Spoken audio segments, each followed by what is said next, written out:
بسم اللہ الرحمن الرحیم۔ السلام علیکم سال دوم۔ ہمارا آج کا جو لیکچر ہے وہ اردو کی کتاب کے سبق نمبر 10 قرطبہ کا قاضی پر مشتمل ہے۔ اس کا پہلا حصہ ہم آج مکمل کریں گے۔ جیسا کہ سبق کا نام قرطبہ کا قاضی ہے، مصنف اس کے سید امتیاز علی تاج ہیں۔ صنف اس کی ڈرامہ ہے اور ماخذ ہے اس کا قرطبہ کا قاضی اور دوسرے یکپابی ڈرامے۔ اس سے قبل کہ ہم سبق کا باقاعدہ آغاز کریں، تھوڑا سا مصنف اور ان کی تحریر اسلوب کے حوالے سے بات کر لیتے ہیں۔ سید امتیاز علی تاج 1900 میں پیدا ہوئے تھے۔ یہ اردو کے نامور ادیب اور ممتاز ڈرامہ نگار ہیں، اور وہ ڈرامہ نگاری ہی ان کی وجہ شہرت بنی۔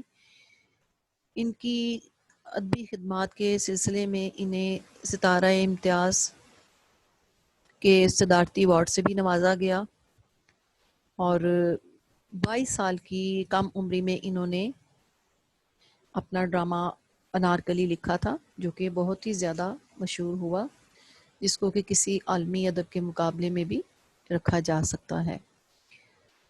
اس کے علاوہ جو ہے انہوں نے سینٹرل ماڈل اسکول لاہور سے میٹرک کیا تھا۔ گورنمنٹ کالج سے بی اے کرنے کے بعد یہ صحافت کے شعبے سے بھی منسلک رہے۔ چونکہ بچپن سے ہی ان کے گھر کا ماحول علمی اور ادبی تھا، اس لیے ابتدا سے ہی ان کو پڑھنے لکھنے کا بہت شوق رہا، اور یہی وجہ ہے کہ کم عمری میں ہی انہوں نے لکھنے کا سلسلہ شروع کر دیا، اور ان کے مضامین مختلف رسائل کی زینت بھی بنتے رہے۔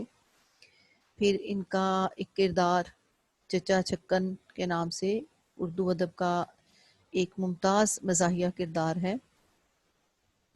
جو کہ بہت مشہور ہوا۔ پھر ان کی شادی جن خاتون سے ہوئی، بیگم حجاب امتیاز علی، وہ بھی متعدد کتب کی مصنفہ تھی۔ جہاں تک ان کی تحریروں کی خوبیوں کا تعلق ہے، تو ان کے ڈراموں میں جو ہے انسانی جذبات کی آپ کو بھرپور عکاسی دکھائی دے گی۔ مکالمات جو ہیں نہایت پراثر اور موزوں مکالمات ہیں، عمدہ کردار نگاری، پھر سادگی و بے تکلفی کا عنصر جو ہے وہ آپ ان کے یہاں جا بجا دیکھیں گے۔ اب جو ڈرامہ ہم نے آج ان کا پڑھنا ہے، اصل میں یہ ڈرامہ قرطبہ کا قاضی جو ہے یہ ایک انگریز ڈرامہ نویس لارنس ہاؤس مین کی ون ایکٹ ٹریجڈی ہے، یعنی ایک ایکٹ کامیاب المیہ ڈرامہ ہے۔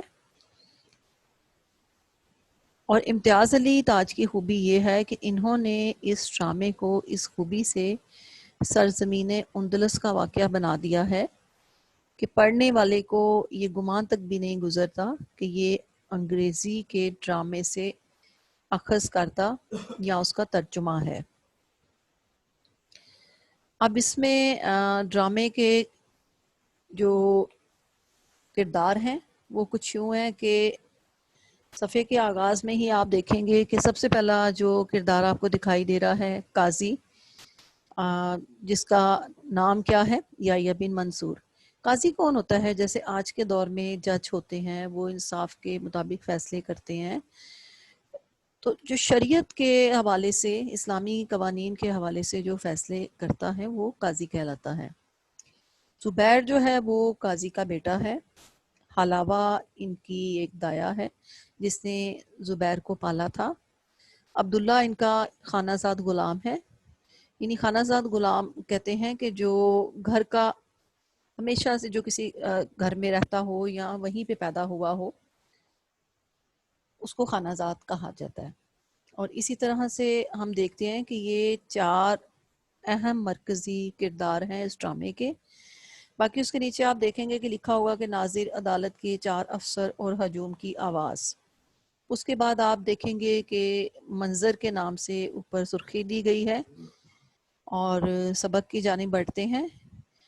غرناطہ میں قاضی یحییٰ بن منصور کے مکان کا ایک ایوان، جس کے دریچوں میں، ایوان کہتے ہیں محل کو، دریچہ کہتے ہیں کھڑکی کو، جس کے دریچوں میں سے شہر کے چوک پر نظر پڑ سکتی ہے۔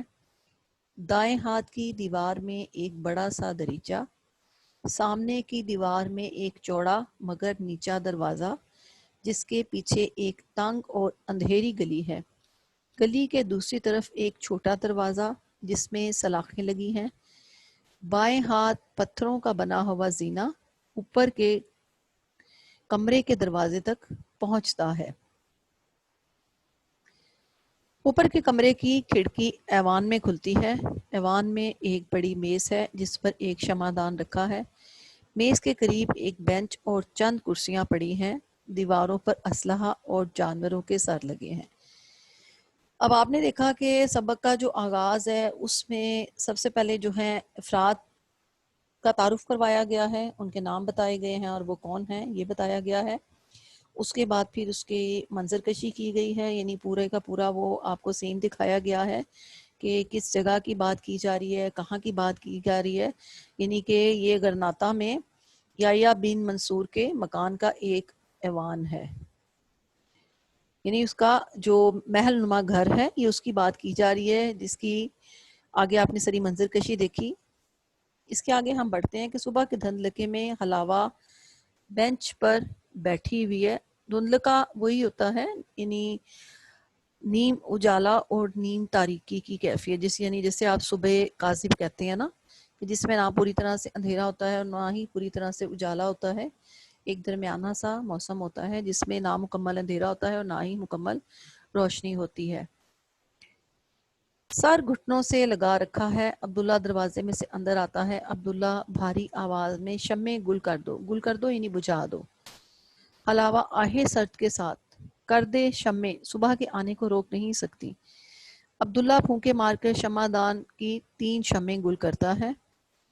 حلاوہ کیسی کالی صبح ہے میرے رب، کیسی کالی صبح، یعنی کالی صبح وہ اس حوالے سے کہہ رہی ہے کہ وہ اس صبح کو اچھا اور مبارک نہیں سمجھتی۔ اب اس میں کہانی دراصل کیا ہے کہ قاضی کا جو بیٹا زبیر ہے وہ اپنے شہر کی ایک لڑکی کی محبت میں مبتلا ہو جاتا ہے، اور کیا ہوتا ہے کہ انہی دنوں میں کسی دوسرے شہر کا کوئی اجنبی جو ہے وہ قاضی کے یہاں مہمان بن کے ٹھہرتا ہے، اور وہ اسی لڑکی سے محبت میں گرفتار ہو جاتا ہے جس سے کہ زبیر محبت کرتا ہے۔ اور پھر کیا ہوتا ہے کہ جب یہ بات زبیر کو معلوم ہوتی ہے تو ان میں زبیر جو ہے وہ اس کا قتل کر دیتا ہے، جس کے نتیجے میں اس کو سولی پہ چڑھنے کی سزا جو ہے وہ سنائی جاتی ہے۔ اب جہاں تک زبیر کے کردار کا تعلق ہے تو زبیر جو ہے وہ ایک بہت ہی خوبصورت ہونے کے ساتھ ساتھ خوبصورت لڑکا دکھایا ہے، جو کہ شکل و صورت کا بھی اچھا ہے اور کردار کے حوالے سے بھی اچھا ہے، اور یہی وجہ ہے کہ وہاں کے جو لوگ ہیں غرناطہ کے وہ سارے اس کو بہت پسند کرتے ہیں۔ اور جو اس کے یہ ملازم ہیں حلاوہ اور عبداللہ، ان کا بھی یہ انتہائی جو ہے یہ لاڈلا ہے۔ اب چونکہ اس نے قتل کیا ہے، چاہے وہ اس نے مشتعل ہو کے کیا ہے قتل، لیکن قتل تو بہرحال قتل ہے، جس کے نتیجے میں اس کو جو ہے سولی پر چڑھنے کی سزا بھی سنائی جاتی ہے۔ اب ہوتا کیا ہے کہ قتل کے لیے کوئی شخص بھی راضی نہیں ہوتا زبیر کو سولی پر چڑھانے کے لیے، تو اس کے لیے پھر کیا ہوتا ہے کہ بالآخر اس کے باپ قاضی کو ہی جو ہے اپنے فتوے پر عمل کرنا پڑتا ہے۔ یعنی آپ اس میں یہ جو چیز دیکھیں گے سبق میں کہ اس میں جو دکھایا گیا ہے مسلمانوں کا مثالی عدل و انصاف، یعنی جو ہمارا مذہب جس انصاف کا تقاضا کرتا ہے وہ یہی ہے کہ انصاف کرتے ہوئے اپنے رشتوں کو نہیں دیکھنا چاہیے کہ اس شخص کے ساتھ میرا کیا تعلق ہے، اگر وہ مجرم ہے اس کا جرم ثابت ہو گیا ہے تو پھر اس کی جو سزا بنتی ہے جس کا وہ حقدار ہے وہ اس کو ملنی ہی چاہیے۔ یعنی اسلام میں تو یہی ہمارا جو انصاف کا تقاضا ہے وہ یہی ہے کہ سب برابر ہیں، اس کے نزدیک سب یکساں ہیں، یعنی اگر کوئی رشتہ دار ہے تو وہ اس سے بری نہیں ہو سکتا۔ اسی لیے یہاں پہ ہم دیکھیں گے کہ جو اس کا باپ قاضی ہے وہ اپنے ہاتھوں اپنے بیٹے کو سولی پہ چڑھا دیتا ہے انصاف کی تکمیل کے وجہ سے، یعنی وہ یہ نہیں دیکھتا کہ یہ میرا بیٹا ہے اور یہ اپنے کردار اور اپنے اعمال کی وجہ سے لوگوں میں پسندیدہ ہے، وہ اس چیز کو بھی نہیں دیکھتا، وہ یہ دیکھتا ہے کہ چونکہ اس نے قتل کیا ہے لہٰذا اس کو یہ واجب القتل ہے، اس کو سزا ملنی ہی چاہیے۔ اور جب کوئی شخص راضی نہیں ہوتا اس کو سولی چڑھانے کے لیے تو یہ کام وہ خود سر انجام دے دیتا ہے۔ اور اس کے بعد پھر ہم دیکھتے ہیں آخر میں کہ قاضی جو ہے وہ ہمیشہ کے لیے اپنے آپ کو کمرے میں بند کر لیتا ہے اور کمرے کی جو چابیاں ہوتی ہیں وہ اس کو باہر پھینک دیتا ہے. یعنی وہ اس کا جو بیٹے کو سولی پہ چڑھانے والا کردار تھا وہ ایک انصاف کا تقاضا تھا جو اس کی ذمہ داریوں کا حصہ تھا, جو اس کا فرض تھا. دوسری جانب اپنے بیٹے کو, جوان کو اپنے ہاتھوں قتل کر دینا اور پھر اس کے بعد ہمیشہ کے لیے اپنے آپ کو کمرے میں بند کر کے چابیاں پھینک دینا, یہ اس کی پدری محبت ہے. یعنی باپ کی جو شفقت اپنی اولاد کے لیے ہوتی ہے یہ اس کا تقاضا تھا. تو یہ جو ہے یہ ڈرامہ اسی لیے اس کو یوں سمجھ لیجئے کہ محبت سے ابھرنے والا المیہ, یعنی ٹریجڈی ڈرامہ جو ہے وہ ہے. اور عمدہ منظر نگاری آپ اس میں دیکھیں گے, کرداروں کی کشمکش ہے, بیم و رجا کی کیفیت ہے, یعنی امید اور نا امیدی کی جذباتی فضا آپ کو دیکھیں گے. اور سب سے بڑی خوبی کہ یہ بہت ہی باکمال ترجمہ ہے کہ اس کو پڑھ کے کہیں بھی یہ محسوس نہیں ہوتا کہ یہ کسی اور زبان کے ڈرامے کو جو ہے اردو میں ترجمہ کیا گیا ہے, یعنی ٹرانسلیٹ کیا گیا ہے. تو یہاں تک ہم نے دیکھا ہے کہ جو عبداللہ جو اس کا خانہ زاد ملازم ہے اور حلاوہ جو اس کی دایا ہے جس نے اس کو پالا ہے, دونوں کے آپس میں مکالمے چل رہے ہیں. اور حلاوہ جو ہے وہ جس صبح اس کو پھانسی دی جانی ہے اس صبح کو کالی صبح قرار دے رہی ہے. آگے جواب میں عبداللہ کیا اس سے مکالمہ کرتا ہے اس کو دیکھتے ہیں. عبداللہ کالی اندھوں کے لیے, ان بدفالوں کے لیے جو گھٹنوں پر سر رکھے نحس کلمے منہ سے نکالتے ہیں. یعنی بدفال کہتے ہیں برے آثار والے, یعنی جس کو بدشگون کہتے ہیں, نحس کہتے ہیں یعنی منحوس جو مبارک نہ ہو. نحس کا مطلب ہی منحوس, بدشگونی والے. پر رب العالمین کے فضل و کرم سے ابھی آنکھوں والے موجود ہیں, تیری طرح سب اندھے نہیں ہو گئے. حلاوہ اس کی پرواہ نہیں کرتی, یہ صبح دیکھنے کو میں زندہ کیوں رہ گئی. یعنی اب ان کا مکالمہ چل رہا ہے کہ دونوں ہی چونکہ حد درجہ اس سے محبت کرتے ہیں, دونوں کا ہی وہ بہت محبوب اور پیارا ہے, اور دونوں ہی نہیں چاہتے کہ اس کو سولی پر چڑھایا جائے, اس لیے دونوں ہی دکھی ہیں. اب اس میں ہم دیکھتے ہیں کہ جو عبداللہ کا کردار ہے وہ ہمیں کچھ پر امید دکھائی دے رہا ہے. عبداللہ پر امید کیوں دکھائی دے رہا ہے؟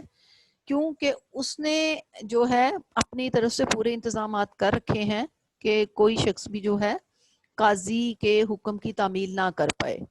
یعنی اس کے باپ نے جو فتویٰ دیا ہے, حکم دیا ہے اس کو سولی پہ چڑھائے جانے کا, اس کا اس نے انتظام کر رکھا ہے کہ شہر میں کوئی شخص بھی اول تو اس کو راضی نہیں ہے, اور باہر سے بھی اگر کوئی آئے گا وہاں پہ تو اس کو بھی اس وقت تک شہر میں داخل نہیں ہونے دیا جائے گا جب تک کہ وہ کلام پاک پر ہاتھ رکھ کر قسم نہیں کھائے گا کہ اس کو زبیر کی سزا سے کچھ سروکار نہ ہوگا. یعنی اپنی طرف سے اس نے پورے انتظامات کر رکھے ہیں, اور وہ اس لیے پر امید بھی ہے کہ جب کوئی سولی پہ چڑھانے والا ملے گا ہی نہیں تو کیسے کوئی زبیر کو سولی پہ چڑھائے گا. لیکن یہ اس کے وہم و گمان میں بھی نہیں ہے کہ جب کوئی نہیں ملے گا تو اس کام کو اس کا باپ خود سر انجام دے دے گا.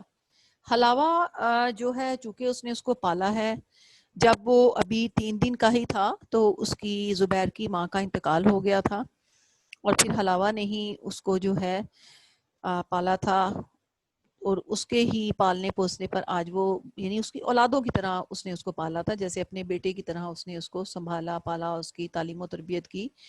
لیکن آج جب وہ ایک جوان ہو چکا ہے اور پھر اس پہ یہ وقت آ گیا ہے کہ جب اس کی خوشیاں دیکھنے کا وقت ہے تو اس کو سولی پر چڑھایا جا رہا ہے. وہ چونکہ ایک ماں کی طرح اس نے اس کو پالا ہے تو اس کو جو ہے یہ کھٹکا ہو گیا ہے, یا اس کے دل کو یہ بات محسوس ہو گئی ہے حلاوہ کو کہ اس کو جو ہے مار دیا جائے گا, یہ نہیں بچے گا. اس لیے حلاوہ کی گفتگو سے آپ کو نا امیدی دکھائی دے رہی ہوگی, جبکہ عبداللہ پر امید اس لیے دکھائی دے رہا ہے کہ اس نے اپنے طور پہ وہ تمام انتظامات مکمل کر رکھے ہیں جو اس کو سزا دینے والا کوئی ملے گا ہی نہیں. اب آگے ہم دیکھتے ہیں عبداللہ زندہ ہوگا اور کیا ہوگا, عمر پائے گا اور رب العالمین کے فضل و کرم سے تجھے اور مجھے ہم دونوں کو قبر کے شگاف میں اتارے گا. تکان کی ایک آہ کے ساتھ بیٹھ جاتا ہے, یعنی تھکا ہوا بھی ہے کیونکہ کافی دنوں سے وہ کافی بھاگ دوڑ کر رہا ہے اس کام کے لیے کہ کوئی شخص بھی جو ہے اس کو پھانسی دینے کے لیے راضی نہ ہو. اور دونوں کے مکالمے آپس میں چل رہے ہیں جس میں حلاوہ کی نا امیدی کی باتیں دکھائی دے رہی ہیں اور عبداللہ جو ہے نہایت پر امید دکھائی دے رہا ہے. حلاوہ آگے کیا کہتی ہے کہ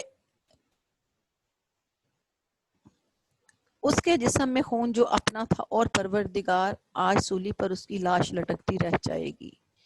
یعنی وہ اس بات پہ دکھی ہو رہی ہے کہ ایک نوجوان جو ہے وہ آج قربان ہو جائے گا. وہ اس بات پر بہت رنجیدہ ہے. عبداللہ بے قابو ہو کر نشتر زبان یہ ہرگز نہ ہوگا.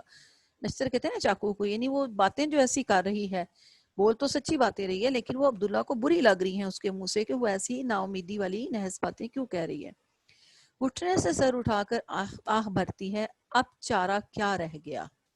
عبداللہ سارے قرطبہ میں ایک شخص نہیں جو کسی کے حکم سے بھی اسے سولی پر چڑھائے، خواہ اس کے باپ کا فتویٰ ہو. یعنی چاہے یہ اس کے باپ قاضی کا ہی حکم ہے لیکن پھر بھی کوئی شخص جو ہے زبیر کو سولی پر چڑھانے کے لیے قطعی طور پر راضی نہیں ہوگا.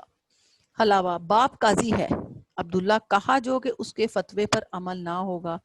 علاوہ باہر سے لوگ بلا لیے جائیں گے جو اسے ویسے نہیں جانتے جس طرح ہم سب جانتے ہیں. انہیں قانون جو کہے گا وہ کر ڈالیں گے. یعنی دیکھیں کہ دونوں میں بحث مباحثہ چل رہا ہے کہ وہ اس کو یہی کہہ رہی ہے کہ باہر سے کوئی آ کے اس کو مار دے گا، اگر یہاں والے لوگ تو اس کو جانتے ہیں کہ وہ کتنا اچھا ہے، وہ تو اس کو نہیں راضی ہوں گے، لیکن باہر والے تو اس کو نہیں جانتے ہماری طرح. اب آ کے عبداللہ کیا جواب دیتا ہے. عبداللہ چڑھ کر میں بک جو رہا ہوں نہیں کریں گے. آج کے دن صرف شہر میں وہی شخص داخل ہونے پائے گا جو کلام پاک کی قسم کھائے گا کہ اسے نوجوان زبیر کی سزا سے کوئی سروکار نہ ہوگا، یعنی کوئی واسطہ نہ ہوگا، کوئی تعلق نہ ہوگا. سمجھی کوڑ مغز کم عقل کو کہتے ہیں.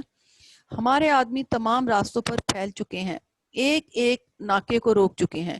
جس شخص نے قسم نہ کھائی کہ زبیر کا خون اس کے دوش پر یعنی کندھے پر نہ ہوگا وہ اندر نہ گھسنے پائے گا، اور یہی جواب قاضی کے حکم پر خود اس کو دیا جائے گا. وہ قانون کا غلام ہو یا سلطان کا، آج کے دن اس کے فتوے کی تعمیل نہ ہونی پائے گی. یعنی وہ اس حد تک پر امید ہے کہ پورے انتظامات ہو چکے ہیں اور کوئی شخص بھی جو ہے وہ زبیر کو سولی پر چڑھانے کے لیے راضی نہیں ہے، خواہ وہ شہر کا ہے یا باہر سے آنے والا ہے. یعنی ہر طرف سے انتظامات مکمل کر لیے گئے ہیں. لیکن آگے ہم کیا دیکھیں گے. علاوہ کیا کہتی ہے، لیکن احمق ہونی کو کون روک سکتا ہے. میری یہی آنکھیں نہیں جنہیں آنسوؤں نے بے نور کر دیا ہے، میری اور آنکھیں ہیں جو دیکھ سکتی ہیں اور جو دیکھ چکی ہیں. یعنی چونکہ اس نے ایک ماں کی طرح اس کو پالا ہے، اتنا بڑا کیا ہے، تو اس لیے وہ اس چیز کو محسوس کر چکی ہے کہ کچھ برا ہونے والا ہے اور زبیر جو ہے اس کو سولی پر چڑھا دیا جائے گا. اس لیے وہ اس طرح کی نا امیدی کی باتیں جو ہے وہ کر رہی ہے. یعنی اس کو یہ کہہ رہی ہے کہ میری یہ آنکھیں نہیں ہیں کہ جو اس کے غم میں رو رو کے اندھی ہو گئی ہیں، بلکہ میری ایک باطن کی آنکھیں بھی ہیں، ایک ایسی آنکھیں ہیں کہ جس سے میں کیا محسوس کر سکتی ہوں، کیا دیکھ سکتی ہوں کہ کچھ برا ہونے والا ہے. سولی اور اس سے لٹکتی ہوئی لاش، میرا ننھا، میری جان، میرا سجیلا نوجوان، میں اسے مردہ دیکھ چکی ہوں. کہتی جو ہوں کہ یوں ہی ہوگا، سچ نہ ہوتا تو یہ بات میری زبان سے نکلتی. یعنی وہ ایک ماں کی طور پہ اس نے پالا ہے، تو اس کی ممتا جو ہے اس آنے والے وقت کی آہٹ کو محسوس کر چکی ہے کہ کیا برا ہونے جا رہا ہے. عبداللہ لیکن اس سے سولی کی سزا ملے کیوں؟ اس کا جرم کیا ہے؟ علاوہ میرے بتانے کی ضرورت ہے کہ اس نے خون کیا ہے. عبداللہ ہاں، مگر محبت کی خاطر، اپنی غیرت کی خاطر، اس کے لیے اس کے سوا چارہ نہ تھا. کون کہتا ہے یہ خون ناجائز تھا؟ علاوہ نہیں نہیں، اس نے خون جلن کے مارے کیا تھا. عبداللہ محبت جلن نہیں تو پھر ہے کیا؟ علاوہ مقتول نے اسے آزار نہ پہنچایا تھا. آزار یعنی تکلیف، دکھ. عبداللہ مقتول کو اس کی محبوبہ سے محبت جو تھی. علاوہ خوبصورت عورت سے کس کو محبت نہیں ہوتی؟ عبداللہ لیکن محبوبہ نے مقتول کو محبت برا خط بھی تو لکھا تھا.